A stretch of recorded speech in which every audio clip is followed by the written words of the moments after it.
నమస్కారం, welcome to I dream ధర్మ మార్గం కార్యక్రమానికి స్వాగతం. నేను వివిచిత. ప్రస్తుతం మనతో పాటు ఉన్నారు ప్రముఖ ఆధ్యాత్మికవేత్త, ప్రముఖ జ్యోతిష పండితులు డాక్టర్ గుండపూడి శివసుధీర్ శర్మ గారు. ఇప్పుడు గురుగారితో మాట్లాడి అసలు దసరా ఏంటి, విజయదశమి ఏంటి, ఈ రెండు ఒకటేనా, వ్యత్యాసం ఉందా, అసలు ఆ విశిష్టత ఎలా వచ్చింది మనకు, అవన్నీ కూడా గురుగారితో మాట్లాడి తెలుసుకుందాం. నమస్కారం గురుగారు. గురుగారు, విజయదశమి అంటే మాకు తెలిసినంత వరకు అమ్మవారు రాక్షస సంహారం చేసిన తర్వాత విజయం కలిగింది కాబట్టి విజయదశమి జరుపుకుంటామని అంటుంటాము. ఇంకొక రకంగా పాండవులకు సంబంధించి కూడా ఏదో ఉంది అని చెప్పి వింటుంటాం స్టోరీ. అసలు ఏంటి విజయదశమి వైశిష్టం ఏంటి, అదంతా కూడా తెలియజేయండి. ప్రథమం శైలపుత్రీచి, ద్వితీయం బ్రహ్మచారిణి, తృతీయం చంద్రఘాండేతి, కూష్మాండేతి చతుర్థకం, పంచమం స్కందమాతేతి, షష్ఠే కాత్యాయనీతి చ, సప్తమం కాళరాత్రంధ్య మహాగౌరీ చ అష్టకం, నవమం సిద్ధిదా ప్రోక్త, నవదుర్గా ప్రకీర్తితా. ముఖ్యంగా నవరాత్రులు మనకు 4. ఒకటి వసంత నవరాత్రులు, చైత్రమాసంలో చైత్రశుద్ధ పాడ్యం నుంచి నవమి వరకు. అలాగే మాఘశుద్ధ పాడ్యం నుంచి మాఘశుద్ధ నవమి వరకు వచ్చేటువంటి నవరాత్రులు రాజశ్యామల నవరాత్రులు. ఆషాఢశుద్ధ పాడ్యం నుంచి నవమి వరకు వచ్చేటువంటి నవరాత్రులు వారాహి నవరాత్రులు. వారాహి, రాజశ్యామల కొంతమంది మాత్రమే తెలుసు, తర్వాత బాగా నానుడికి వచ్చినాయి. వసంత నవరాత్రులు, అలాగే శరద్ ఋతువులో వచ్చేటువంటి శ్రీమద్ దేవి శరన్నవరాత్రాలు. ఈ నవరాత్రులు ప్రతి ఒక్కటి కూడాను మానవాళికి చాలా ఉపయోగకరంగా ఉండేట్టుగా ఒక సైంటిఫిక్ రీజన్తో పెట్టినటువంటి పండుగలు, వచ్చేటువంటి పండుగలు. ఋతువు మారినప్పుడల్లా ఒక నవరాత్రి పండుగ వస్తుంది. మనకి ఋతువులు మారుతున్నప్పుడే చూడండి తప్పనిసరిగా వసంత ఋతువు, శరద్ ఋతువు, వర్ష ఋతువు, ఇట్లాగా 4 ఋతువుల్లో 4 కాలాల్లో 4 నవరాత్రులు వస్తాయి. శక్తి అంటే ఏంటి? మనిషిలో ఉన్నటువంటి శక్తే కదా. ఇప్పుడు మనం శక్తి సామర్థ్యాలు లేవురా అంటుంటారు, వాడి దగ్గర శక్తే లేదురా అని చెప్తుంటారు. అంటే నీరసంగా ఉన్నా కూడా దీనన్నిటికి కారణం ఏంటి? శక్తి. స్త్రీ స్వరూపంలో మనం శక్తిని ఆరాధిస్తూ ఉంటాం. ఆ శక్తిని లేనివాడికి కూడా పుంజుకోవడానికి, ఉన్నవాడికి ఇంకాస్త ఉద్యుక్తత పెంచుకోవడం కోసం చేసుకునేటువంటిదే ఈ నవరాత్రి ఉత్సవాలు.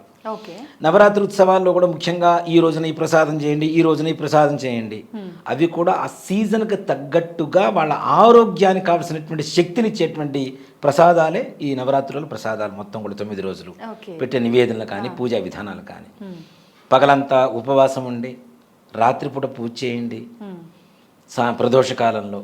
ఇవన్నీ కూడా ఒక సైంటిఫిక్ గొప్ప సైన్స్ అనమాట. ఒక మాట చెప్పాలంటే కొన్ని వేల సంవత్సరాల క్రితం కనుక్కున్నటువంటి ఒక సైంటిఫిక్ రీజన్స్తో ఉన్నటువంటి పండుగలు. ప్రత్యేకించి జొప్పించినవి కావు.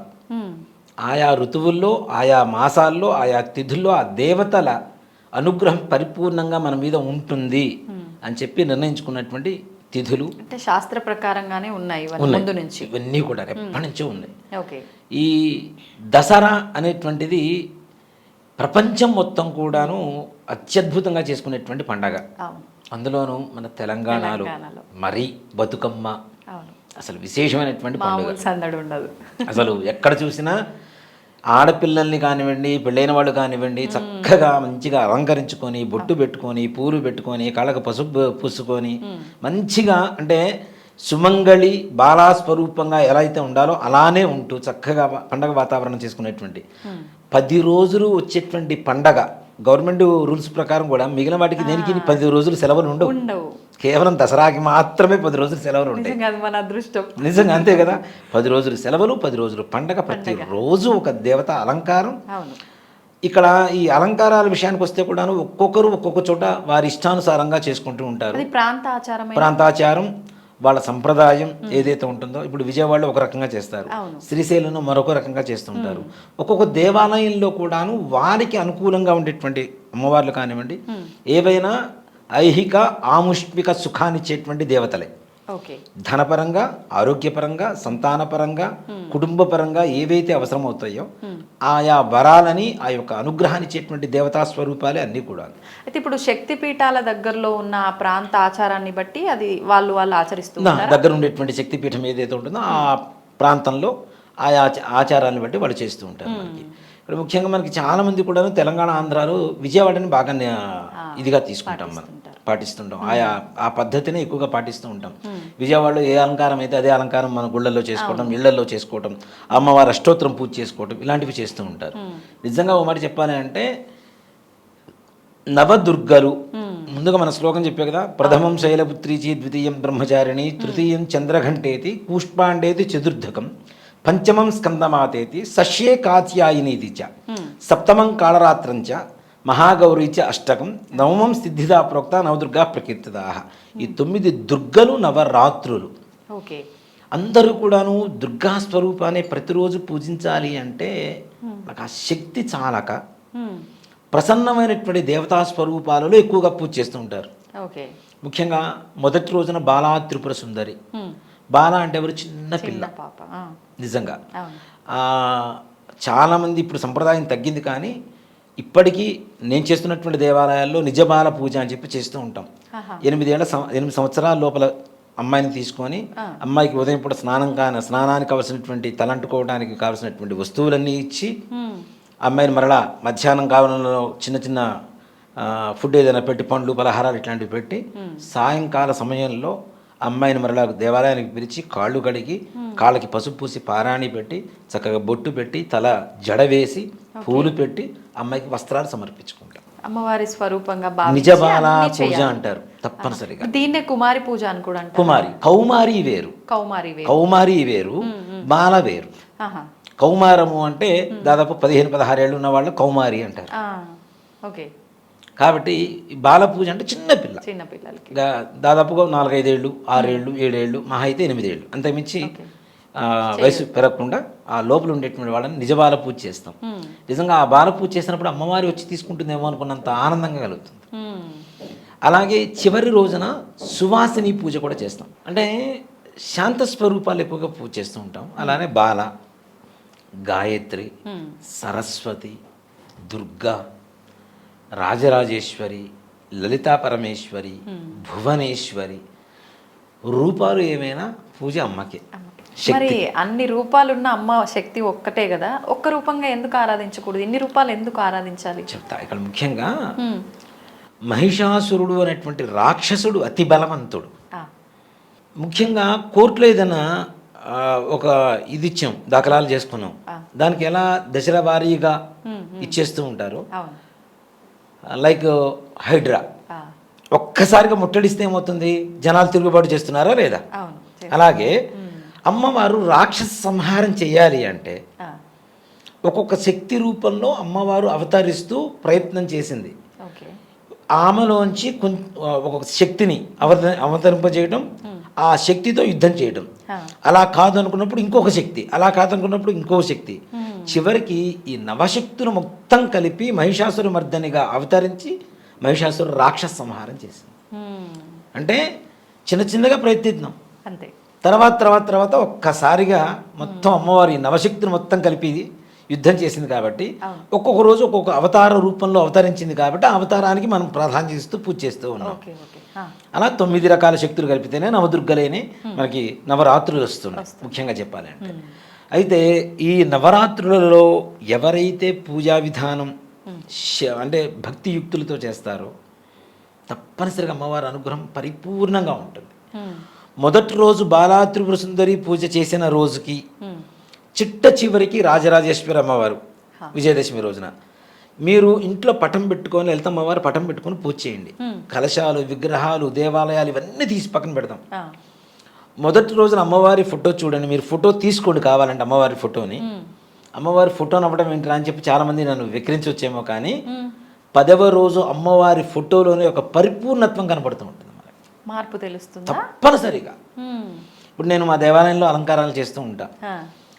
ఏ రోజుకి ఆ రోజు అమ్మవారి ఎక్స్ప్రెషన్స్ అంటాం కదా, ఫేస్ ఎక్స్ప్రెషన్స్, అవి మారిపోతూ ఉంటాయి. అది గమనించేవాడికి మాత్రమే అర్థమవుతుంది.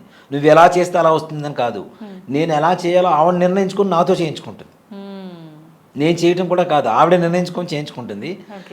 అలంకారం మొత్తం అయిపోతుంది. మరుసటి రోజు పొద్దున్న మరలా దేవాలయం తలుపులు తెరిచిన తర్వాత చూస్తే ఆ దేవి శక్తి ఆ అమ్మవారి విగ్రహంలో వచ్చి కూర్చుందేమో అనిపిస్తుంది. అలాగే చివరి రోజున అమ్మవారి మొహాన్ని అలంకారం చేసిన తర్వాత అక్కడి నుంచి బయటికి పోబుద్ది కాదు మనకి. అలానే చూస్తూ నిండుగా ఉంటుంది. అసలు ఎంత ప్రశాంతంగా ఉంటుంది అంటే 10 రోజులు చేసినటువంటి అర్చనలు, అభిషేకాలు, ఈ హోమాలు, వీటి ఫలితం మొత్తం అమ్మవారి రూపంలో కనబడుతుంటుంది. నిండు చంద్రుడు ఎట్లా కనబడతాడో ఆ విధంగా కనబడుతుంటుంది అమ్మవారు. అంటే అమ్మవారు పరిపూర్ణంగా మనం చేస్తున్నటువంటి పూజ స్వీకరిస్తోంది, సాక్షాత్ అక్కడ ప్రత్యక్షమై తీసుకుంటుందని చెప్పడానికి నిదర్శనం అది. అంతే. అది ఇంట్లో పటం కావచ్చు, కలశం కావచ్చు, ఏదైనా పెట్టుకోండి, మీకు తగినటువంటి ఒక మార్పు, పరిపూర్ణత్వం ఏదైతే ఉందో ఆ పరిపూర్ణత్వం తప్పనిసరిగా చివరి రోజున కనబడుతూ ఉంటుంది. ఇప్పుడు ఆలయాల్లో అంటే మీరు అన్ని రకాల మంత్రాలతో అమ్మవారిని ఆరాధిస్తారు కాబట్టి ఇలాంటి మార్పు వస్తుంది. ఓకే, ఇంట్లో అలాంటి మంత్రాలు అవన్నీ ఏం చేయలేరు కదా, నిజంగా అక్కడ కూడా అమ్మవారు వచ్చి ఉంటారా నిజంగా? తప్పనిసరిగా ఆర్తితో పిలవాలి, మంత్రంతో కూడా కాదు. అక్కడ ఆర్తితో పిలిస్తే, ఇప్పుడు మంత్రాలు చెప్పే బ్రాహ్మణం కొంతమంది ఉంటాం, అహంకారంతో మంత్రం చెబితే అమ్మవారు వస్తుందా? రారు. కాదు కదా, కాదు కదా. అమ్మవారిని ఆర్తితో పిలవాలి, హృదయపూర్వకంగా మనస్ఫూర్తిగా భక్తితో విశ్వసించి అమ్మా నువ్వు రా అమ్మ అంటే, నిజంగా చెప్తున్నానమ్మా, అమ్మవారి అనుగ్రహం చాలా చాలా విశేషంగా ఉంటుంది. నేను అంతకుముందు కూడా కొన్ని చోట్ల చెప్పాను, నవరాత్రులు అలంకారం చేస్తూ ఉన్న సమయంలో అంతమంది మన దాంట్లో కూడా చెప్పినట్టున్నా నేను. నా 13వ సంవత్సరంలో నేను అలంకారాలు చేయడం మొదలుపెట్టా అమ్మవారికి. నా 11 సంవత్సరాలకు ఒక దేవాలయానికి ప్రధానార్చకత్వం తీసుకున్నా నేను. 11 సంవత్సరాలకి 13 సంవత్సరాలకి అమ్మవారికి అలంకారం చేయాలి అనేటువంటి ఒక మొదలుపెట్టాం. గుంటూరులో హరిహర క్షేత్రం అని ఒక దేవాలయం ఉంటుంది, దాంట్లో శివాలయంలో రాజరాజేశ్వరి అమ్మవారు ఉంటుంది. సరే, ఇప్పుడు 13 సంవత్సరాలకి ఎంత ఉంటాం? మహైతే ఇంత సైజులో ఉంటాను గట్టిగా మహైతే. నాతో పాటు ఒక సహాయం తీసుకున్నా, ఒక సహాయకుడిని, పెద్ద ఆయన్ని. ఆయనకి అప్పటికి 42 ఏళ్ళు ఉంటే, సరే వచ్చి చేస్తాను సుధీర్, నీతో పాటు హెల్ప్ చేస్తాను, చేద్దామని అన్నారు. నా ఇంట్రెస్ట్ కొద్దీ ఆయన వచ్చారు నాతో పాటు. వచ్చి సరే అని చెప్పి చేస్తున్న సమయంలో మహర్నవమి, మహిషాసురమర్దిని అలంకారం అమ్మవారు. అన్ని రోజులు అలంకారం చేస్తున్నాం. తెల్లవారితే మహర్నవమి, మహిషాసురమర్దిని అలంకారం, దుర్గాష్టమి పూజలు మొత్తం అయిపోయినాయి, అంతా అలంకారం చేసాం. ఇప్పుడున్న టెక్నాలజీ ఓ మాట చెప్పాలంటే 90sలో లేదు పెద్దగా. లైట్లు అవి కావాలంటే కూడాను మాకున్న బడ్జెట్లో మాకున్న టెక్నాలజీని యూజ్ చేసుకుంటూ ఆ దేవాలయం మొత్తం కలర్స్తో, అంటే అమ్మవారు మొత్తం నీలంగా, చుట్టూ దేవాలయం మొత్తం ఎర్రటి వర్ణంతో లైట్స్ వచ్చేలాగా ప్లాన్ చేసుకున్నాం. పెద్ద కర్ర కట్టాం అమ్మవారికి ఎదురుగా, పైన దాన్ని మొత్తం బల్బులు పెట్టేసి మొత్తం బ్లూ లైట్స్ పెట్టేసాం, బ్లూ కలర్ పేపర్ అంటే ఇచ్చేసాం దానికి, మొత్తం ఇట్లా కట్టేసి పెట్టేసాం. దేవాలయం చుట్టూ కర్టన్స్, క్లాతులు, వైట్ క్లాత్ కట్టేసి వాటి కింద గిన్నెలు పెట్టి గిన్నెల్లో బల్బులు పెట్టి వాటి మీద రెడ్ కలర్ పేపర్ వేసాం. ఈ శారీ ఏదైతే కర్టన్ ఉంటుందో కర్టన్కి రిఫ్లెక్ట్ అవుతూ ఉంటుంది రెడ్ మొత్తం. ఇప్పుడు పవర్ ల్యాంప్స్ అంటాం కదా, అవి అప్పట్లో ఆ టెక్నాలజీతో వాడుకున్నాం మేము. మస్తు క్రియేటివ్గా ఆలోచించి పెట్టాం. మొత్తం అయిపోయింది, మహిషాసురమర్దిని అలంకారం అయిపోయింది. 12 అవుతుంది అర్ధరాత్రి. ఇంకా ఆయన, నేను వెళ్ళిపోతాను సుధీర్, నువ్వు క్లీన్ చేసుకుంటావు కదా, నేను వెళ్ళిపోతున్నాను అన్నారు. నాకున్న అలవాటు ఏంటంటే మరుసటి రోజు పొద్దునకి మొత్తం రెడీగా ఉండాలి, లేకపోతే నాకు రాత్రి నిద్ర కూడా పట్టదు. సరే ఆయన వెళ్ళిపోయారు కదా అని చెప్పి నేను మొత్తం చిమ్ముతూ ఉన్నాను, దేవాలయం మొత్తం క్లీన్ చేసుకుంటూ ఉంటే ఇలా తల వంచుకొని చిమ్ముతూ ఉంటాం కదా మొత్తం. ఇలా చూసేసరికి మనం ఇలా అంటాం కదా ఒకసారి, ఎలా బాగున్నావా అని, ఆ 2 హైబ్రోస్ అలా పైకి ఎగిరినాయి. అది నిజం కాదు అని చెప్పడానికి ఎక్కడ ఇది లేదు, మొత్తం నిజం స్పష్టంగా చెప్పవచ్చు. ఎలా అంటే కర్రకున్నటువంటి బల్బులు మొత్తం టప మొత్తం 24 బల్బులు కింద పడి పగిలిపోయినాయి అదే క్షణంలో. కర్రగానే ఉంది, హోల్డర్స్ ఉన్నాయి, ఒక బల్బు లూజ్గా ఉంటే ఒక బల్బు కింద పడాలి, మొత్తం 24 బల్బులు మొత్తం టప కింద పడిపోయినాయి. 24, 28 ఉన్నాయి బల్బులు. ఈ చుట్టూ ఉన్న లైట్లు బాగానే ఉన్నాయి, ఏదైనా కరెంటు పవర్ ఏదైనా ఎక్స్ట్రా అయితే మొత్తం పగిలిపోవాలి, మిగిలినవన్నీ బాగానే ఉన్నాయి, మొత్తం కింద పడ్డాయి. ఇక చూడండి, ఒంట్లో వణుకు పుట్టింది అనమాట. 13 ఏళ్ళకి ఏం తెలియదు అసలు, ఆడ అమ్మవారు ఎట్లా వస్తుంది ఏంటి అనేది కూడా మనకి తెలియదు. ఒక్కరే ఉన్నారు. దేవాలయం ఇక్కడ ఉంటుంది, ఇక్కడ నుంచి ఒక 10 అడుగులు యంత్రాలయం ఉంటుంది, అక్కడి నుంచి ఇంకో 10 అడుగులు మామూలు భక్తులందరూ సందర్శించుకునేటువంటి హాల్ ఉంటుంది. దాని వెనక గ్రిల్స్ ఉంటాయి, గోడ మీద గ్రిల్స్ ఉంటాయి. అదే గుళ్ళో మా రూము, అప్పట్లో అర్చకుడికి ఇచ్చినటువంటి రూము. మా అమ్మగారిని తీసుకొని వచ్చే భయం పుట్టి, అమ్మ నువ్వు వచ్చి కూర్చో కాసేపు, నేను అక్కడ క్లీన్ చేసుకుంటా, నాకు ఏదో సౌండ్లు అవుతున్నాయని. మా అమ్మగారు వచ్చారు, అమ్మవారికి ఎదురుగా కూర్చొని ఆవిడ తూలుతూ నిద్రపోతుంటే నేను ఇక్కడి నుంచి 20 అడుగులు దూరంలో గట్టిగా అరిస్తే వినపడదా? అమ్మవారు ఎదురుగా కూర్చున్నావు, అక్కడి నుంచి లే అని చెప్పి ఇక్కడి నుంచి గట్టిగా అరుస్తున్నా. మా అమ్మ దగ్గరికి వెళ్ళి ఆమె లేపుదామని చెప్పి ఒక అడుగు బయటికి వేయగానే ఈ గ్రిల్స్లోంచి ఒక పెద్ద మనిషి, ఒక పెద్ద ముత్తైదు, మొహం నిండా పసుపు, ఇంత బొట్టు, జుట్టు మొత్తం విరబోసుకొని, కళ్ళు మొత్తం ఇట్లా ఎర్రగా, మనం అమ్మవారిని చూపిస్తాం చూడండి, చూస్తుంటే ఇప్పుడు కూడా గూజ్ బంప్స్ వస్తుంటాయి నాకు అమ్మవారి గురించి చదువుతూ ఉంటే. అలా ఒక మనిషి అలా నడుచుకుంటూ వెళ్ళిపోతుంది. ఇంకా భయం వేసింది. లోపలికి వచ్చేసి ముందు క్లీన్ చేసుకోవడం తర్వాత సంగతి, తలుపులు వేద్దామని చెప్పేసి ఇట్లా తలుపులు లాగుతూ ఉంటే సౌండ్ అనమాట గట్టిగా, ఒరే నాన్న నిన్నేరా, నా పేరు అమ్మవారి నోటి నుంచి స్పష్టంగా నేను విన్నా నా 13వ సంవత్సరాల్లో. ఒరే నాన్న సుధీర్ నిన్నేరా, ఉండురా, ఒరే ఇట్లా. ఎలా అంటే మన తల్లి మనల్ని ఎలా పిలుస్తుంది, ఒరే అట్లా వెళ్ళొద్దు రైట్ రారా అని చెప్పి, అంత ప్రేమగా ఉండేటువంటి గొంతు. ఇంకా భయం వేసింది, తలాలు వేసేసాను. మా అమ్మ దగ్గరకు వచ్చి ఇట్లా గట్టిగా లేపా. దాని నుంచి అరుస్తుంటే ఎందుకు లేవంటే, ఎప్పుడు పిలిచేవరా అని అడిగింది. తెలియట్లేదు, ఆమెకి వినపట్టలేదు. కాదు ఎవరు బయట ఎవరో తిరుగుతున్నారు, ఓ పెద్ద ఆవిడ తిరుగుతుంది, పోయి చూసొద్దాం పదా అని చెప్పి టార్చ్ లైట్ వేసుకొని గుడి మొత్తం వెతికితే ఎవ్వరూ లేరు. నాకు ఆ రోజు నుంచి అమ్మవారంటే పిచ్చి పెట్టింది. నేను ప్రత్యంగా ఉపాసన చేయడానికైనా రాజశ్యామల, భగడాముకి, ఈ దశమహావిద్యలు ఇవన్నీ ఉపాసన చేయడానికి కూడా కారణం నాంది ఎక్కడ అంటే అక్కడే. అక్కడ నిజంగా ఎంత అదృష్టమో కదా అట్లా జరగడం. నిజంగా నా జీవితంలో నేను అంటే నా 13వ సంవత్సరం, ఇప్పుడు 43 ఏళ్ళు 30 ఏళ్ల క్రితం జరిగింది నాకు ఇది. ఇప్పటికి మర్చిపోలేము ఇంకా జీవితంలో అది. ఆ సంఘటన అంటే సాక్షాత్ అమ్మవారి కంఠం, అమ్మవారి కనురెప్పల కదలిక. నాకు ఇప్పటికీ మహర్నవమి అంటే చాలా ఇష్టం. అలానే మరుసటి రోజు అక్కడ అలంకారం చేస్తున్నాం.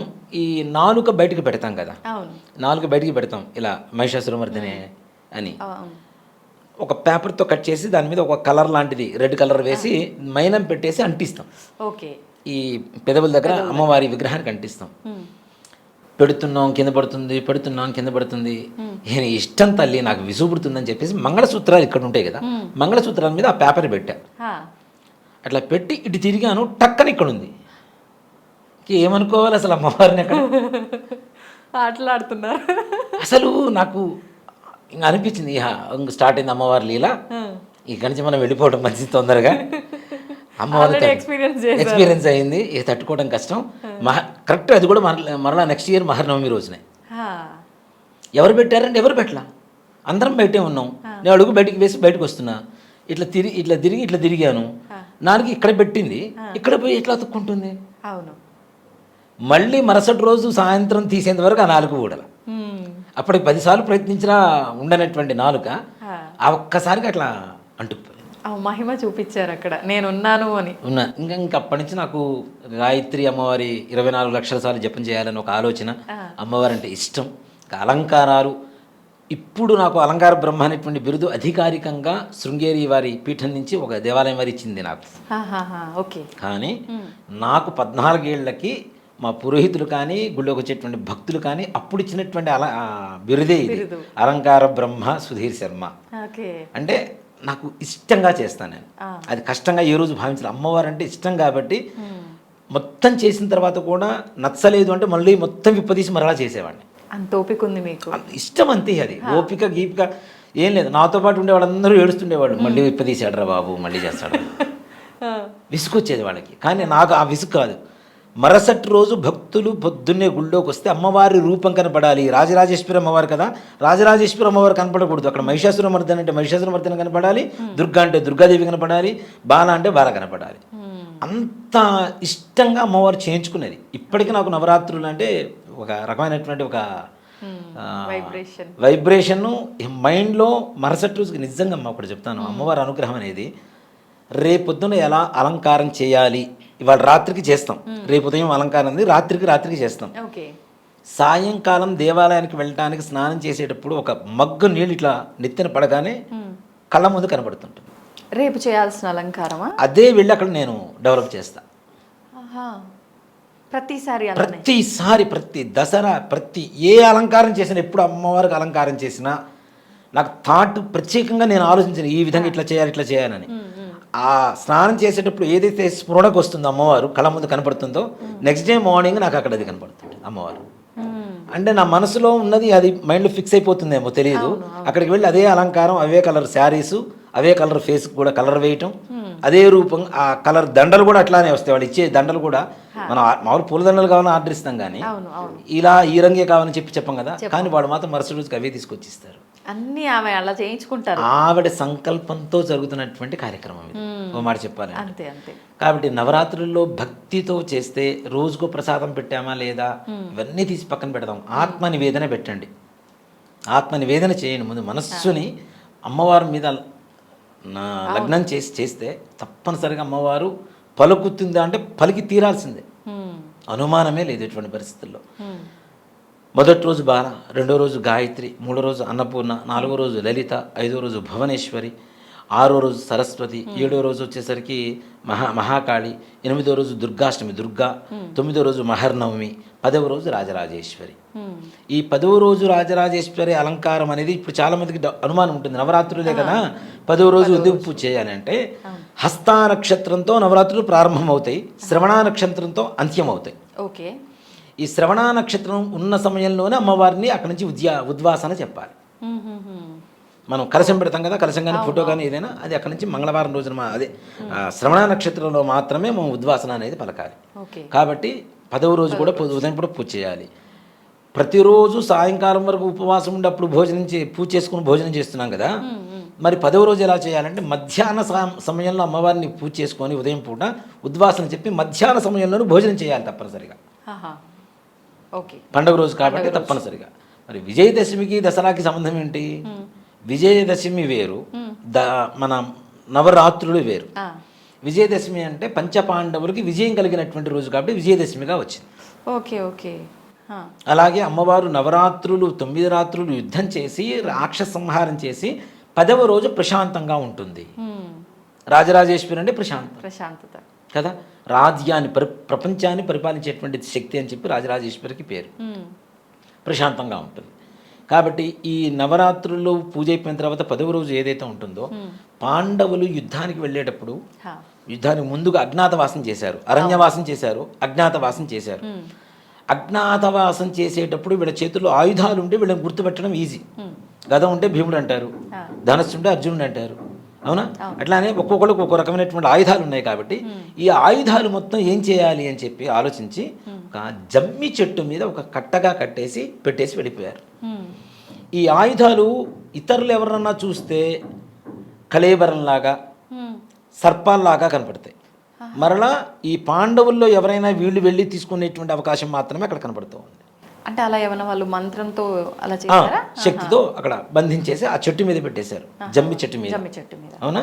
అందుకనే 10వ రోజు విజయదశమి రోజున జమ్మి చెట్టుకు పూజ చేస్తారు, సెమీ పూజ అంటారు. అసలు జమ్మి చెట్టుకి ఎందుకు పూజ చేస్తామంటే అదే. అలాగే అంటే వాళ్ళు అవి పెట్టి ఆ మంత్రంతో అలా చేయడం వల్ల అంత శక్తి వచ్చిందా, లేదంటే ముందు నుంచే జమ్మి చెట్టుకు అంత విశిష్టత? జమ్మి చెట్టుకి చాలా విశిష్టత. ఎలాంటి దోషాలైనా నివృత్తి చేస్తూ ఎవరినైనా రక్షణ కలిగించేటువంటి శక్తి జమ్మి చెట్టుకు ఉంటుంది.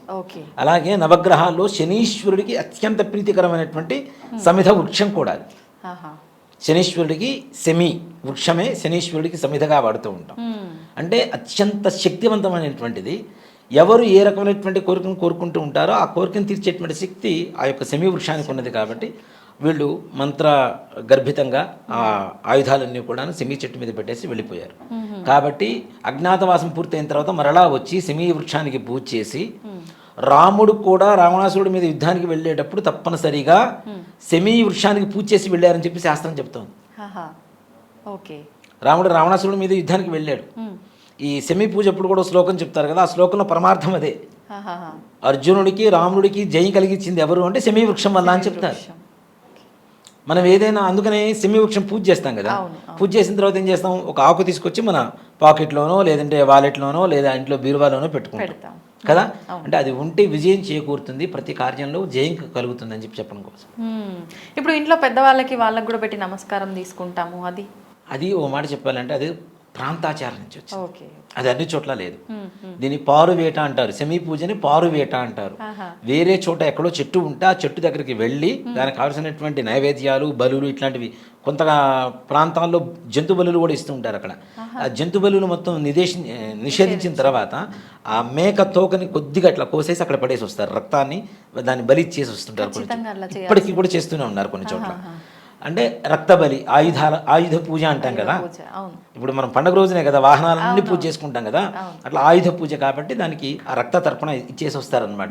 ఇచ్చి తెచ్చి దాన్ని చెట్టుని మరలా కొమ్మని తీసుకొచ్చి దేవాలయంలో పెట్టి దాన్ని పూజ చేసి ఆ శమీ వృక్షాన్ని ఒక శ్లోకం చెప్తూ శమయతే పాపం శమీ శత్రు వినాశని అర్జునస్య ధనుర్ధారి రామస్య ప్రియదర్శని. రాముడు కూడా దర్శించుకున్నాడు. అర్జునస్య ధనుర్ధారి, అర్జునుడికి పాండవులకి ఈ జయం చేకూర్చింది, వాళ్ళ ఆయుధాలు మొత్తం మోసింది. కాబట్టి ఇది ఎవరి దగ్గర అయితే శ్లోకం చెప్పుకొని ఆకు తీసుకుని దగ్గర పెట్టుకుంటారో వారికి శమయతే పాపం, పాపాన్ని కూడా మొత్తం నశింపజేసింది. శమీ శత్రు వినాశని, శత్రు వినాశనం కలుగజేస్తుంది. అంత శక్తివంతమైనటువంటి చెట్టు శమీ వృక్షం. ఇప్పుడు దానిపైన కోరికలు ఒక పేపర్ మీద రాసి దాని కొమ్మకు అంటించి రావటం, అదే చెప్పబోతున్నా. ఇది ఒక విచిత్రమైనటువంటి ఒక సిస్టమ్ వచ్చింది, సంప్రదాయం. నేను మా గుళ్ళో పూజ చేసినప్పుడు కొంతమంది పేపర్లు అంటిస్తుంటారు. ఇది ఎందుకు అంటిస్తారు నాకు మొదట్లో తెలియదు. ఓకే, చూస్తే దాంట్లో కొంతమంది విచిత్రమైన కోరికలు రాస్తారు. చదివారా? నాకు BMW కారు కావాలను, నాకు ఒకటి పల్సర్ బైక్ కావాలను, కొంతమంది నాకు విడాకులు కావాలను అని రాశాడు ఒక ఆయన. పుణ్యాత్ముడు. అది గొంతెమ్మ కోరికలు అంటారా, ఏమంటారు వాటిని? నిజంగానే తప్పు కదా. అందులో సెమీ పూజ చేసిన తర్వాత పంతులు గారి దగ్గర నుంచి సెమీ పత్రం తీసుకుంటే పవిత్రత ఆ శ్లోకంతో. అంతేగాని ఒక మేక పడిపోతే, ఒక మేక కాదు 10 మేకలు ఒక చెట్టు మీద పడిపోతే మొత్తం ఆకుతో సహా మొత్తం రాల్చే పీకేస్తుంది చూడండి, ఆ టైపులో ఆ వృక్షాన్ని నిర్జీవం చేస్తారు, ఆ కొమ్మని చేసేస్తారు, మొత్తం లాగేసి పట్ట పట్ట పట్ట పట్ట పట్ట లాగేస్తుంటారు. మా పూజ అయిపోయింది, రెడీ 1 2 3 అనగానే మొత్తం చెట్టు మొత్తం అయిపోతుంది, ఒక్క ఆకు కూడా దొరకదు. కొమ్మ అంటారు విలేజ్లలో, డైరెక్ట్ చెట్టుకే పూజ చేస్తారు కదా. అడవి ప్రాంతంలో ఎక్కడైనా ఉంటే చూసి చెట్టు పైన ఆకులు ఎక్కడ కనిపించకుండా చేసేస్తారు, మొత్తం అసలు దాన్ని ఒక పత్రం, శమీ పత్రం అంటే ఏంటి? చిన్న ఆకు ఒకటి తెచ్చుకుని పెట్టుకోమంటే కొమ్మలు కొమ్మలు కొమ్మలు కొమ్మలు, అమ్మ వాటి దుంపతే అసలు ఎట్లా చేస్తారంటే నాకు అదే విచిత్రం వేస్తుంటుంది, నవ్వు వస్తుంటుంది వాళ్ళని చూస్తుంటే. ఇంత కరువులు అంటే ఒక బాగా శరీరం ఉన్నటువంటి వాడికి ఒక 10 రోజులు భోజనం పెట్టకపోతే 11వ రోజు కుంభకర్ణుడికి పెట్టినట్టు ఇంత అన్నం పెడితే దాని మీద ఎట్లా పడిపోతాడో ఆ విధంగా పడిపోతారు వీళ్ళందరూ. అది తప్పు. రాత్రిపూట వృక్షాన్ని ముట్టుకునేటువంటి శక్తే చాలా తక్కువ మన దగ్గర. అలాంటిది ఆ ఒక్క రోజున ఆ వృక్షం దగ్గర ఉండేటువంటి ఆకును తెచ్చుకోమని చెప్పి చెబుతూ ఉంటే దాన్ని పట్టుకుని మొత్తం పీకుతూ ఉంటే అది పడే బాధ కూడా మనకి శాపమే అవుతుంది కదా. పగటిపూట వరాలు ఇచ్చేటువంటి శక్తి ఎంతైతే ఉంటుందో సాయంత్రం 6 గంటల తర్వాత వృక్షాలకి శాపాన్ని ఇచ్చేటువంటి శక్తి రెట్టింపు దశలో ఉంటుంది. అందుకని సాయంత్రం 6 తర్వాత పూలు కోయొద్దు, ఏం ముట్టుకోవద్దు అని చెప్తుంటాం కదా. ఎందుకు అంటే శపించేటువంటి శక్తి కూడా రెట్టింపు దశలో ఉంటుంది. కాబట్టి రాత్రిపూట చెట్లు ముట్టుకోకూడదు. అలాంటి దసరా రోజు మాత్రమే, విజయదశమి రోజున మాత్రమే శమీ వృక్షాన్ని మనం ఆ పత్రం తెచ్చుకునేటువంటి అధికారం ఉంది. కాబట్టి అధికారం ఉంది కదా అని చెప్పి మొత్తం పీకొచ్చుకుంటానంటే కొంతమంది ఆ కొమ్మ మొత్తం తీసుకుని ఇంట్లో పెట్టుకోమన్నా పెట్టుకుంటారు. కానీ ఇది ఎవరింట్లో ఉంటే బాగుంటుంది అని ఒక్క మాట చెప్పడం ఆలస్యం. ఏం కాదు, మొత్తం పీకలు దానికోసం యుద్ధాలు కూడా జరుగుతుంటాయి. మీద పడిపోతుంటారు, కింద పడిపోతుంటారు, దాని ముళ్ళు ఉంటాయి, గుచ్చుకుంటూ ఉంటాయి, అస్సలు ఉండదు. ఇలా చేయొద్దు. ఒక ఆకు తెచ్చుకోండి, చక్కగా వాలెట్లో పెట్టుకోండి, ఇంత వస్తుంది, ఒక రెబ్బలాగా వస్తుంది, దానికి అటు ఇటు ఆకులు ఉంటాయి. ఒక ఆకు తీసుకొని వాలెట్లో పెట్టుకోండి, ఒక ఆకు తీసుకొని ఇంట్లో పెట్టుకోండి, చక్కగా బిరువాలో పెట్టుకోండి, పెద్దలకు ఎవరికైనా ఇవ్వండి. మీరే కాదు, మీ పక్కన ఉన్న వాళ్ళకి కూడా విజయం చేకూరాలనేటువంటి ఒక సంకల్పం ఏదైతే ఉంటుందో ఆ భావంతో ఇస్తే ఇంకా మంచిగా ఉంటుంది. ఈ విధంగా శమీ పూజ చేసుకోవాలి, కానీ ఎలా పడితే అలా కాదు. అలాగే నవరాత్రులలో ప్రతిరోజు ఉదయం, సాయంత్రం, మధ్యాహ్నం 3 సమయాల్లో దీపారాధన చేసుకోవాలి. తప్పనిసరిగా ఆ దేవత పూజ, ఏ దేవత అలంకారం అయితే ఆ దేవత అష్టోత్తరం పూజ చేసుకోవాలి. నివేదనలు మీకు అందరికి అందుబాటులోనే ఉన్నాయి. చాలామందికి ఈ నివేదన పెట్టాలి, ఈ నివేదన పెట్టాలని, ఇవన్నీ పెట్టలేని పరిస్థితుల్లో ఉన్న కనీసం పానకం, వడపప్పు ప్రతిరోజు ఇవి పెడితే మనం పెట్టేటువంటి నివేదనలో ఏదైనా లోపం ఉన్నా కూడా వాటితో సరిపోతాయి. కాబట్టి తప్పనిసరిగా 6 నివేదన పెట్టండి. అవకాశం ఉంటేనే కొబ్బరికాయ కొట్టండి. ఇప్పుడు శక్తి లేనటువంటి వాళ్ళు ఉంటారు, కొబ్బరికాయ కూడా 30-35 రూపాయలు అవుతుంది. ఇవాళ రోజున శక్తి లేనటువంటి వాళ్ళు కూడా అమ్మవారి పూజ చేసుకోవడానికి అవకాశం ఏంటి అంటే ఇవేవి అక్కర్లా, ఏది ఉంటే అది భక్తితో చేయండి. అమ్మవారి కుంకుమార్చన అష్టోత్తరం పూజ చేసుకోండి చక్కగా. దాని తర్వాత సాయంకాలం, మధ్యాహ్న కాలంలో కూడా అష్టోత్తరం, లలితా సహస్రనామం చెయ్యండి. చేయలేకపోతే వినండి. లలితా సహస్రనామంలో కూడా చాలా తప్పులు చదువుతూ ఉన్నారు. కాబట్టి అవి చాలా తప్పు. చదవకపోయినా పర్లేదు, అసలు చదవకపోయినా పర్లేదు, వినండి. ఇప్పుడు శ్రీమాత శ్రీ మహారాజ్ఞి శ్రీమత్సింహాసనేశ్వరి చిదగ్నికుండ సంభూత, అక్కడ దీర్ఘం లేకపోయినా పెడుతూ ఉంటే ఒక అర్థం, ఒక అక్షరం మార్చేస్తుంది మొత్తం. రామునితో కపివరుండిట్లనియే అనేటువంటిది ఒక భాష, ఒక మాట. కా తీసుకెళ్ళి తో పక్కన పెట్టండి, రాముని తోక పివరుండిట్లనియే.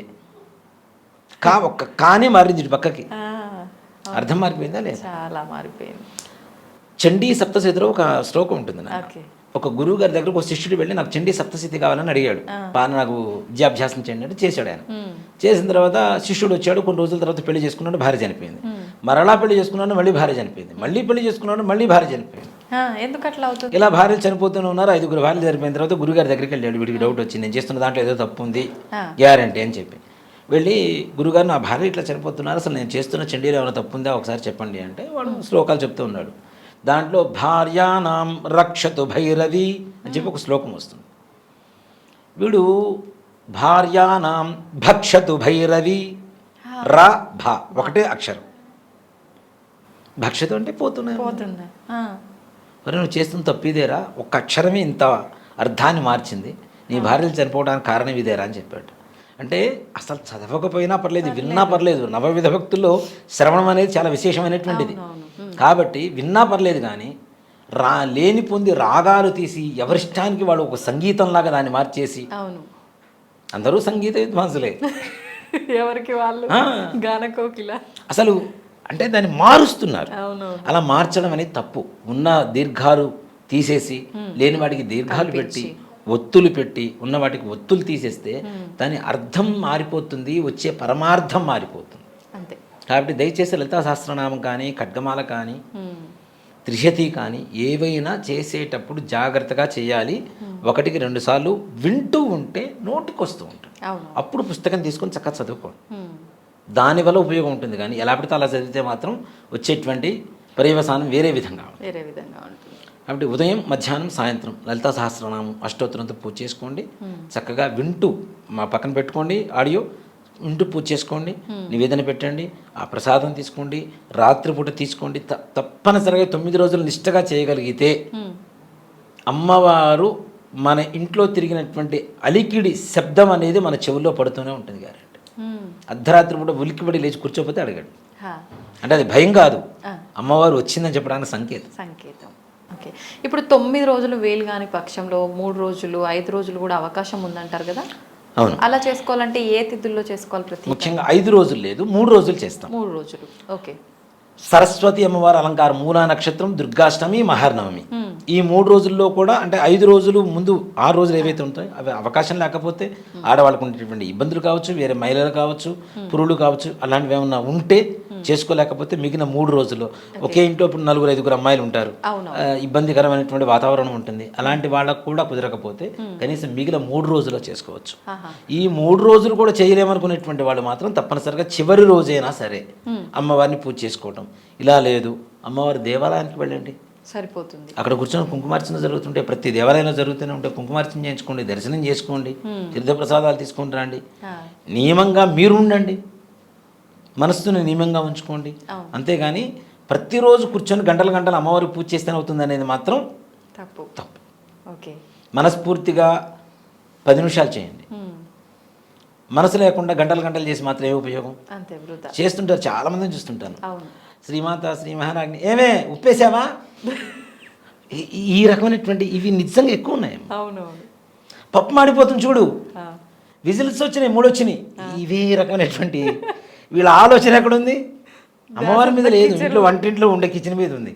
అంత దౌర్భాగ్యమే వచ్చి పడింది మనకి. అది పూర్తి చేసుకున్న తర్వాత ఇచ్చేయి, ఇది పూర్తి చేసుకున్న తర్వాత అది వచ్చేయి కాదు, 2 జరిగిపోతూ ఉండాలి. ఈ మధ్యలో ఫోన్ వస్తుంది, అక్కాయ్ అక్కడ జ్యువెలరీ షాప్లో చాలా బాగున్నాయి అక్క, సరే నేను మధ్యాహ్నం వెళ్ళిపోతాం, అమ్మవారు పూజ చేసుకుని తొందరగా పూజ చేసుకుని వచ్చేస్తాను. అంత హడావుడే వచ్చింది, ధ్యాసం చిత్తం శివుడి మీద, భక్తి బాధ్యపల మీద అన్నట్టు ఉంటుంది. ఇలాంటి అంటే చాలా చోట్ల నేను ప్రాక్టికల్గా చూస్తుంటాను కాబట్టి ఇప్పుడు గుళ్ళల్లో కూడా సామూహికంగా జరుగుతున్నాయి లలిత సహస్రనామాలు ఇలాంటి పారాయణాలు అన్నప్పుడు కూర్చుంటారు, ధ్యాస అంతా షాపింగ్ల మీద, బట్టల మీద, పక్క వాళ్ళు వేసుకొచ్చిన నగల మీద, పక్క వాళ్ళు కట్టుకున్న చీరల మీద, బ్లౌజ్ డిజైన్స్ మీద ఎక్కడ కుట్టించాం. అవునా, ఎంత అయింది? ఈ రకమైనటువంటి అంటే నా కళ్ళారా చూస్తుంటా, నా చెవులారా వింటూ ఉంటా. అక్కడ అభిషేకం జరుగుతూనే ఉంటుంది. వీళ్ళ గొడవ వీళ్ళదే, మా గొడవ మాదే. అక్కడ మంత్రం కాదు, ఇక్కడ మంత్రాలు ఎక్కువ. కాబట్టి ఇలాంటివి లేకుండా ఉన్న 10 నిమిషాలైనా మనస్ఫూర్తిగా అమ్మవారి మీద మనస్సును లగ్నం చేస్తే అమ్మవారు తప్పనిసరిగా అనుగ్రహిస్తుందమ్మ. ఇప్పుడు భవానీ మాలలు అని చెప్పి కూడా వేస్తుంటారు కదా, ఈ 9 రోజులు నిజంగా మాల వేసుకోవాలా లేకపోయినా నిష్టగా నియమాలు పాటిస్తూ ఉంటే సరిపోతుందంటారా? అక్కడ మాలాధారణ, వస్త్రధారణ, దీక్ష, మనస్సు లగ్నం చేసుకోవడం కోసం చేసేటువంటివి ప్రధానమైనటువంటి అంశాలు ఇవి. బండి మీద ఒక వస్త్రం ఉంది, ఒక మాల ఉంది, తప్పు చేయడానికి భయపడతాడు గ్యారంటీగా. ఆటోమేటిక్గా భయపడతారు కదా, అమ్మో అమ్మవారు మాల ఉంది చేయకూడదు. ఆ మాల లేకపోతే ఏం కాదులే ఒక్కసారేగా అని ఏదైనా తప్పు చేయడానికి అవకాశం ఉంటుంది. కాబట్టి మనస్సుని దేవుడి మీద కేంద్రీకరించడానికి, దీక్షగా చేయడానికి ఏమాత్రం కూడా తప్పు లేదు, చెయ్యవచ్చు అని కూడా చెప్తా. 9 రోజులనే కాదు, నా 11 రోజులు చేసేవాళ్ళు ఉన్నారు, 40 రోజులు చేసేటువంటి వాళ్ళు ఉన్నారు. నిజంగా కొంతమంది అయితే మగవాళ్ళను కూడా చూశాను, స్త్రీ రూపంగా మారిపోతుంటారు కూడా. వాళ్ళు చీర కట్టుకునేటువంటి ఆడవాళ్ళని కూడా, మగవాళ్ళని కూడా చూశాను నేను దీక్షలో. మన దగ్గర చేస్తారా? చాలా మంది అమ్మ చీర కట్టుకుంటారు, చక్కగా పెద్ద బొట్టు పెట్టుకుంటారు, తర్వాత కాళ్ళకి మెట్టెలు పెడుతుంటారు, పట్టీలు పెట్టుకుంటుంటారు. ఇది వాళ్ళ ఇష్ట ప్రకారమా లేదంటే ఆచారము? ఆచారం ఏం లేదు, అంటే సాక్షాత్ అమ్మవారి రూపంగా మనం మారిపోతున్నాం అనేటువంటి ఒక భావన ఏదైతే ఉంటుందో. నిజంగా ఒక మాట చెప్తాను, శ్రీ విద్యోపాసన, అమ్మవారి ఉపాసన చేసేటువంటి వాళ్ళ మాటలు ఎలా ఉంటాయి అంటే, ఒక స్త్రీ మూర్తి మాట్లాడితే ఎలా ఉంటాయో అలానే ఉంటాయి. ఇప్పుడు బయట తిరిగేటువంటి జనాలు కాదు, అమ్మవారి ఉపాసన చేసేటువంటి వాళ్ళలో నా సాక్షాత్ నా కళ్ళ ముందు ఒక అతన్ని చూశాను, ఇద్దరిని చూశాను. మా గురుగారు ఒక ఆయన, నాకు ఒక అన్నయ్య అంటే సహోదర సమానమైనటువంటి ఒక ఆయన ఉన్నారు, ముప్పోరు సింహాచల శాస్త్రి గారు. ఆయన మీరు గూగుల్లో కొట్టినా కూడా వస్తుంది మీకు. నేను అలంకారాలు నేర్చుకుంది ఆయన దగ్గరే. ఆయన ఎలా అంటే సాక్షాత్ అమ్మవారు మాట్లాడితే ఎలా ఉంటుందో అలా మాట్లాడుతుంటారు. రాను వాళ్ళు చేసేటువంటి ఇది కూడా, ఆడవాళ్ళు పవిటి సర్దుకుంటారు కదా, వాళ్ళు పైన వేసుకున్నటువంటి ఉత్తరాయణ కూడా మాటికి ఇట్లా సర్దుకుంటూ ఉంటారు. ఒక ఆయన శర్మాజీ గారు అని గుంటూరులో చిలకలూరుపేట రోడ్లో ఒక దేవాలయం కట్టించారు, అమ్మవారు లలితాపీఠం అని, మా గురువు గారు. ఆయన కూడా అంత సాక్షాత్ అమ్మవారి స్వరూపం. ఆయన చూస్తుంటేనే ఇప్పుడు చాలామంది నా దగ్గరకు వచ్చి కొంతమంది చూస్తుంటారు, వచ్చి కూర్చొని వెళ్ళిపోతుంటారు. ఏమైంది, ఏం మాట్లాడాలి అంటే, ఏం లేదు మిమ్మల్ని కాసేపు చూస్తే మాకు ఉండేటువంటి ఇది వెళ్ళిపోతుంది, కాన్ఫిడెన్స్ వస్తుంది, అందుకని చూడటానికి వచ్చాను గురుగారు అని చెప్పేసి వెళ్ళిపోతుంటారు. నాకు ఒకప్పుడు నాకు కలిగిన అనుభూతి అది. మా గురుగారు నాకు ఏదైనా ప్రాబ్లం, మనసు బాగాలేదు, పోయి కాసేపు ఆయన ఎవరితోనో మాట్లాడుకుని నాకు సంబంధం లేదు, ఆయన కాసేపు చూసేసి వచ్చేవాడిని. ఎందుకు వచ్చేవరా, ఏం లేదు గురుగారు కాసేపు మీతో మిమ్మల్ని చూసి వెళ్దామని వచ్చేవాడిని. ఏంటంటే బాధ పోయేది, ధైర్యంగా వెళ్తే పాజిటివ్ గా అనిపిస్తుంది, అలా కూర్చున్నా పాజిటివ్ వైబ్స్ ఏవైతే ఉంటాయో అవి మా గురుగారిని చూస్తే నాకు కలిగేది. అలాంటి వాళ్ళని ఇద్దరిని నేను నా కళ్ళారా ప్రత్యక్షంగా చూశాను. నేను ఇద్దరు శ్రీ విజయోపాసకులే. వాళ్ళు నిదానంగా స్త్రీతత్వం, పరిపూర్ణమైనటువంటి స్త్రీతత్వం వాళ్ళలో కలుగుతుంది. ఆయన నిజంగా అంటే మా గురుగారిని నేను ఇమిటేట్ చేస్తున్నాను కదా, వాళ్ళు మాట్లాడేటువంటి మాటలు కూడా, ఏమిటి అబ్బాయి ఎందుకు వచ్చావు ఇటు, ఏమైంది, ఇట్లా ఆ ఎక్స్ప్రెషన్స్ అవి చూస్తుంటే మొత్తం మారిపోతుందమ్మా. అంటే అమ్మవారిలో వాళ్ళు లీనమైపోయారు.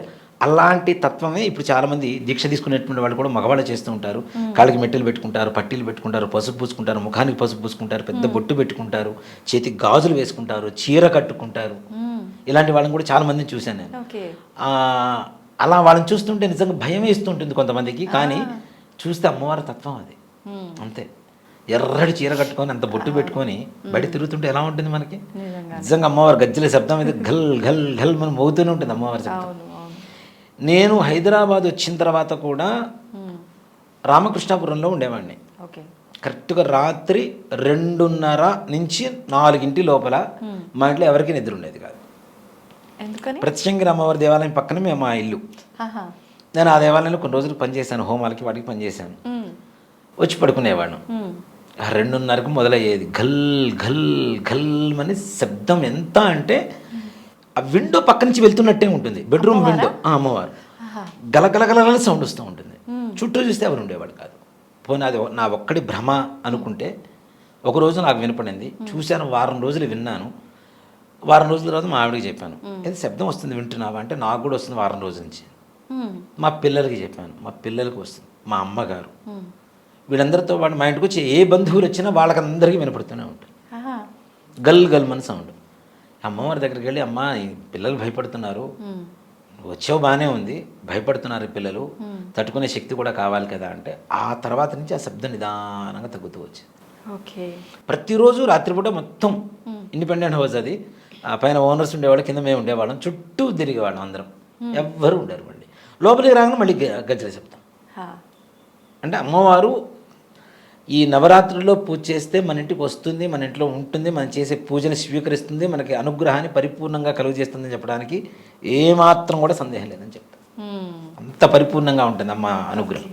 మనం నిజంగా అనుగ్రహం పొందాలి అంటే అంతే భక్తితో, అంతే, ఆడంబరంగా కాదు, భక్తితో. భక్తి.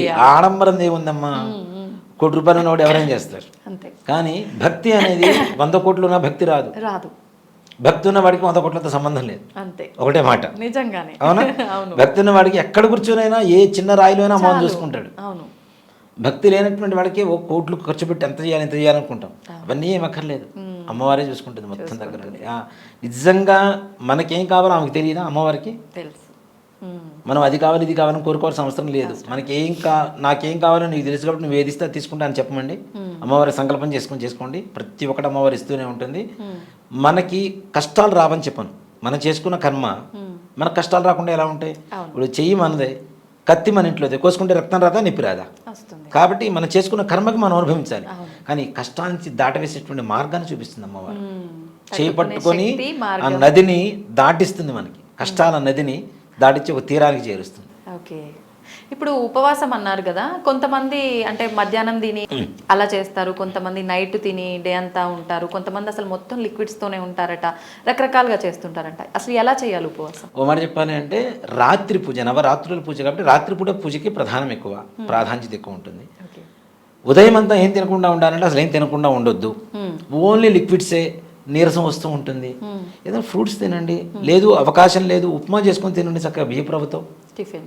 బియ్యపు రవ్వను కొద్దిగా వేయించేసి పెసరపప్పు వేసి దాంట్లో జీలకర్ర వేసి వండుకోండి చక్కగా, వాము వేసి, ప్రశాంతంగా ఉంటుంది, కడుపు చల్లగా ఉంటుంది బియ్యపు రవ్వ వల్ల కదా. బియ్యపు రవ్వతో ప్రసాదం చేసుకొని తినచ్చు చక్కగా, ఉప్మా చేసుకొని. అసలు ఏమీ తినకుండా సాయంత్రం వరకు ఉండి సాయంత్రం పూజ అయ్యేసరికి అమ్మ ఆరైపోయిందిరా పూజ మొదలు పెట్టేద్దాం, 7:00 అయిపోతే భోజనం ఏమే అయిందా అంటుంటే దానివల్ల ఉపయోగం ఏముంటుంది. కాబట్టి అలా కాకుండా ఏదైనా అల్పాహారం సేవించి నిద్రపోకుండా ఉండి పూజ చేసుకోగలిగితే మంచిది. నిద్రపోతే ఇంద్రియ నిగ్రహం అనేది ఉండదు. కళలో మన నిద్రపోయిన తర్వాత మన శరీరం మంది కాదు, మన ఆలోచన మంది కాదు, వేరే చోటకి వెళ్ళిపోతుంటుంది. కాబట్టి ఆ నిగ్రహం ఉండాలంటే ఎక్కువ తింటే నిద్ర వస్తుంది, తక్కువ తిని పని చేసుకో, హుషారుగా ఉంటావు. సాయంకాలానికి మంచిగా ఓపిక ఉంటుంది, హాయిగా పూజ చేసుకో. సాయంత్రం 6:30 తర్వాత పూజ మొదలు పెట్టుకొని పూజ చేసుకొని రాత్రి చక్కగా భోజనం చేసి పడుకోండి, ప్రశాంతంగా ఉంటుంది. అంతేగాని అసలు ఏం తినకుండా ఉండి, ఇందా చెప్పే కదా, చిత్తం శివుడి మీద భక్తి చెప్పుల మీద, అలా ఉంటే కష్టం. అలా ఉండకుండా ఉండాలి అంటే కనీసం అల్పాహారం సేవించాలి. అట్లా ఇప్పుడు మనం గోకర్ణంలో మోక్షనారాయణ బలైనటువంటి పూజా విధానం చేస్తుంటారు పితృదోషాలకి. వాళ్ళు తప్పనిసరిగా అక్కడ ఉండేటువంటి గురువుగారు కూడా ఏం చెప్తారు అంటే, పొద్దునే వెళ్ళగానే స్నానం చేయించి దర్శనం చేసుకొని రమ్మని చెప్తారు. రాగానే చక్కగా టిఫిన్ పెడతారు, గ్లాస్ నిండా కాఫీ కానీ టీ కానీ పాలు కానీ ఇస్తారు, ఏది అడిగితే అది ఇస్తారు. ఈ 2 తిని కాఫీ తాగిన తర్వాత పూజ మొదలు పెడతారు. ఎందుకు అని అడిగాను నేను, ఏం తినకుండా చేస్తే పితృకార్యం మంచిది కదా అని అడిగాను నేను. చేస్తారు, 2:30-3 గంటలు పడుతుంది. ఈ మధ్యలో ఆకలి అన్న చిన్న మాట వస్తే మీరు చేసిన పూజ అంతా వేస్ట్, వృధా అయిపోతుంది. కాబట్టి మీ మనస్సు వేరే చోటకి మారకుండా ఉండాలి అంటే, ఈ పూజ మీదనే కేంద్రీకరించాలి అంటే ఇలాంటివి ఉండకూడదు. కాబట్టి అల్పాహారం పెడుతున్నాం, తిని పూజ చేసుకోవడం అని చెప్తారు. ఉత్తమం, నిజంగా నిజం. సో అలాంటివి పాటిస్తే బాగుంటుంది. కానీ ఏమీ తినకుండా పచ్చి మంచినీళ్ళు తాకుండా సాయంత్రం వరకు ఉంటానంటే పెదాలు ఎండిపోతుంటాయి, గొంతు ఎండిపోతుంటుంది. కొన్ని రోజులకి 3 రోజులు 4 రోజులకి 5వ రోజు ఇంట్లో మొదలు పెడతారు, నీకు ఉపవాసాలు వద్దంటే వినవు కదా అని చెప్పి మొదలు పెడుతూ ఉంటారు. చాలా మంది ఇళ్లలో ఉంటుంది చాలా. సో అలాంటివి చేయకుండా ఇలా చేయడం మంచిది. సంతోషం అండి, నిజంగా చాలా చక్కగా వివరించారు. నవరాత్రులు అనగానే చాలా మంది భయపడిపోతుంటారు, అమ్మవారు అనేసరికి ఇంకా నిష్టగా చేయాలేమో, నియమాలు ఎక్కువగా పాటించాలేమో. నిష్ట అంటే మనస్సే అంతే అంతే. శరీర శుద్ధి, ఆత్మశుద్ధి, దేహశుద్ధి అలాగే స్థలశుద్ధి, హా. ఈ 3 పెట్టుకుంటే తప్పనిసరిగా అమ్మవారి అనుగ్రహం ఉంటుంది. అంతేగాని ఇవేవి శుద్ధి లేకుండా ఇష్టం వచ్చినట్టు తినకుండా చేస్తామంటే దానివల్ల ఉపయోగం. ఉపయోగం లేదు. ధన్యవాదాలండి. శ్రీమాత్రే నమః. శ్రీ గురుభ్యో నమః.